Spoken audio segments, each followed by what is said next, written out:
زانیاری کۆنەکان دەڵێن ئەم مزگەوتە لەسەر مەکانی مزگەوتێکی کۆن دروست کراوە. مێژووی دروستکردنی ئەم مزگەوتە دەگەڕێتەوە بۆ چەند هەزار ساڵ، بەڵام تاوەکوی ئێستا بە دروستی مێژوەکەی دیاری نەکراوە. ئەوەی شایانی باسە مزگەوت لە خاچی کورد بەگشتی و بە تایبەتیش مزگەوتی کۆنی قەڵا سەرچاوەیەکی گرنگی ئەدەب و زانست و زانیاری و دین و خواپەرستی بووە. لەم سەردەمەدا لەبەر ئەوەی قوتابخانە نەبووە، بۆیە ئەم مزگەوتە بۆتە سەرچاوەی خوێندن و زانست و زانیاری و قورئان خوێندن و تەدریس، تەنانەت مەقاماتی سرودە ئاینەکانیش. قوتابخانەی فەرمی نەبووە، تەنها سەرچاوەی زانست و خوێندن و نووسین و ئەو شتانە لە مزگەوتەوە بووە. مزگەوتیش جێگای قورئان و تەدریس و خەت و فقه و شەریعەت و تەسەووف و حتا مەقامات و بۆ ئەناشیدی دینی هەبووە. هەروەها عولەمای گەورەکانی کورد واستە بووینە بۆ هەڵکردنی کێشەکانی کۆمەڵایەتی و کێشەکانی بینی حکوومەتی بەغدایە و حکوومەتی ملەتی کورد لە وەختی عوسمانیەوەش، لە سلێمانی مالیکاک ئەحمەدی شێخ و مالی شێخ حسامەدین نەقشەبەندی قەدەس الله ئەسرارەهم، هەروەها لە عەقرێ و لە دووەچیش عینیشت بووە.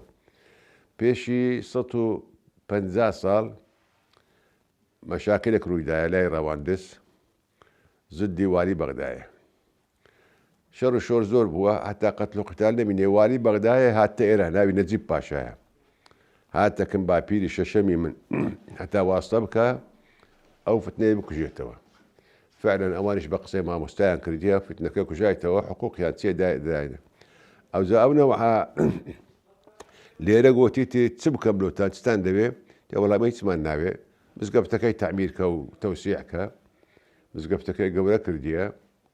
ئەوجا ئەو کاتە شێعر دەنووسرا بە کوردی، بە تورکی، بە فارسی، بە عەرەبی. ئەغلب شوعەڕای کورد ئەو نەوعسبەت. مەسەلەن شێخ ڕەزا سێیەکی دیوانی فارسیە، سێیەکی تورکیە، سێیەکی کوردیە، هەروە کاچی ئیرانی.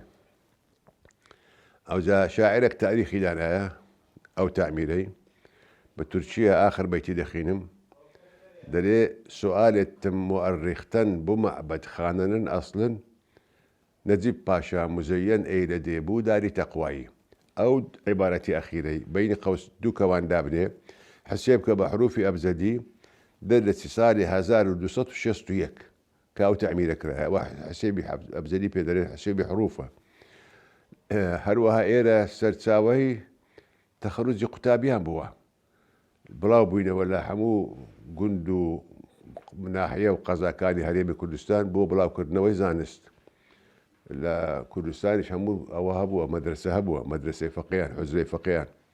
ئەم بەخۆم لێرە حوزرەی فەقیهانم خوێندیە. مۆڵەدی 48م ساڵی 54-53 بابم ئەمنی دانا لەکن مەلایەکی مەلا ئەمین بوو، مەلا ئەمین موئەزین زادە، پێنج منداڵ بوون. دەکا باپیری دکتۆر شێرزاد نەجاری عایلەکی زیرەک و نەجیبن. لەوێ جزو عەممە و تەبارەکەم دەرەخ کرد. دوایە لەگە مەکتەب تێکەڵ بووین. قوتابیەکانی ئێرە لەسەر ئەرشی بنەماڵەی ئێمە چەند ساڵ، 5 ساڵ، 6 ساڵ، 10 ساڵ دەیان خوێند.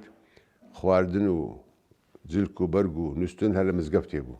هەتا ئەم بەبیرم دێ لە ماڵی خۆمان کە نێزیکە دوو مەتبەخ هەبوو. مەتبەخێک ئی خۆمان، مەتبەخەکیش لۆ فەقیهان. ئەو ئافرەتەکان کە ئیشیان دەکرد لۆ خواردنی فەقیهان جوایز بوون. بەبیرم دێ فەقیه داهاتن وەکی قسای عەسکەری دیان هینا دەرکە لێدان نەبوو. دەیگۆ ڕاتبە ڕەحمەت و لێبی، یعنی خواردنەکانمان لۆ حازرکەن. ئەمەش چمان دەخوارد، عینی خواردن دەماندا فەقیهەکان. هەموو ڕۆژ دوایە نەما ئەو شتە، نەما ینی تەتەووری کرد دونیا.